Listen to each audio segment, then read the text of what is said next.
Qu'est-ce que le livre du Siracide et est-ce qu'il est inspiré de Dieu?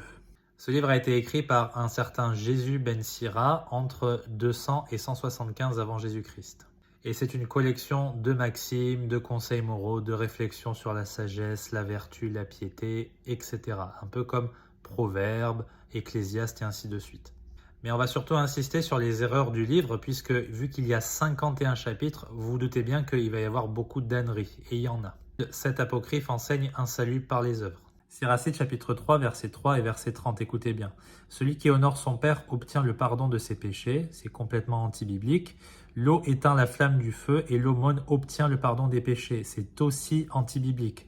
C'est un salut par les œuvres. On n'obtient pas de justification de l'âme au salut par ces choses-là. La Bible dit ce n'est pas par des œuvres de justice que nous aurions faites, mais selon sa miséricorde qu'il nous a sauvés.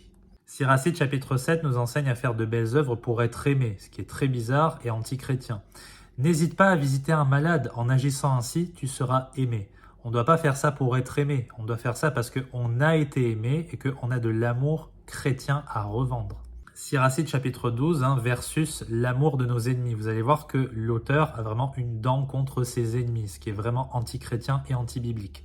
Si tu fais le bien, sache à qui tu le fais, et l'on te saura gré de ton geste. Donne à qui est religieux, mais ne viens pas en aide aux pécheurs. Donne à l'homme de bien, mais ne viens pas en aide aux pécheurs. Ne fais jamais confiance à ton ennemi, car sa méchanceté se cache comme le bronze sous l'oxyde. Qu'est-ce que nous dit Jésus? Eh bien qu'on doit bénir nos ennemis, et qu'on doit rendre le bien pour le mal qu'on a reçu. Le chapitre 15 est un des chapitres les plus sexistes. Je vais vous lire pas mal de passages. Toutes les blessures, mais pas la blessure du cœur. Toutes les méchancetés, mais pas la méchanceté d'une femme.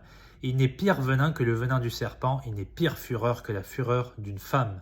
Toute malice est peu de choses à côté de la malice d'une femme, que tombe sur elle le sort des pécheurs. C'est grave, C'est par elle qu'a commencé le péché, et c'est à cause d'elle que nous mourrons tous. L'auteur, il accuse Ève d'avoir fait entrer le péché dans le monde, alors que Dieu y porte la responsabilité sur Adam d'après Romains chapitre 5, verset 12. C'est lui qui a mal transmis le commandement, c'est lui qui a mal corrigé sa femme devant le serpent quand il tordait les Écritures. Et point numéro 3, il ne l'a pas empêché de prendre du fruit défendu et il en a mangé lui aussi. Donc c'est vraiment surtout de sa faute. Siracide chapitre 42, ayez toujours un cadenas de près pour enfermer votre femme. Je plaisante pas. Si ta femme est malhonnête, il est bon d'avoir un cadenas. Là où beaucoup de mains ont accès, mets les choses sous clé. C'est très bizarre.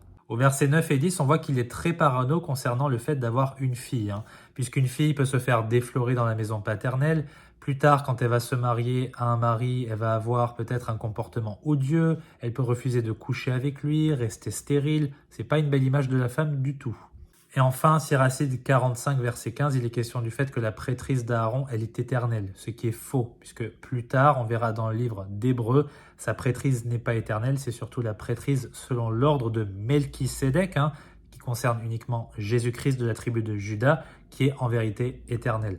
Je pense que ça suffit pour aujourd'hui. Que Dieu vous bénisse.